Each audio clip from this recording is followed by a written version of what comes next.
no definitive path. I think that each person has these abilities, or maybe there's a desire, or you've been influenced by someone. And I think that that's really what you have to look at when trying to figure out what your path is.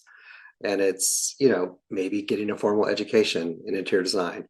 There's also ability to get certificates. There's many schools throughout the nation now that offer this opportunity as if it's a trade school. And I think that technical aspect that you're looking for, that's what you want. And I think that's what you're going to need in our business.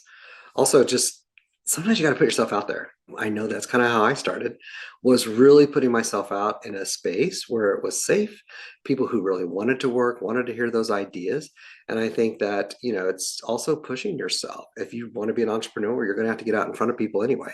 So you'll want to attend events. You'll want to try and find these unique collaborations that mean something to you. And that collaboration could be as easy as doing paint consults. But I also think that your goal is to build your portfolio, even if it's just slices of a home, if it's vignettes of a space, if it's just adding new cushions to a lobby, whatever that might be, you want to highlight your strengths and make sure that people understand what your specialties are.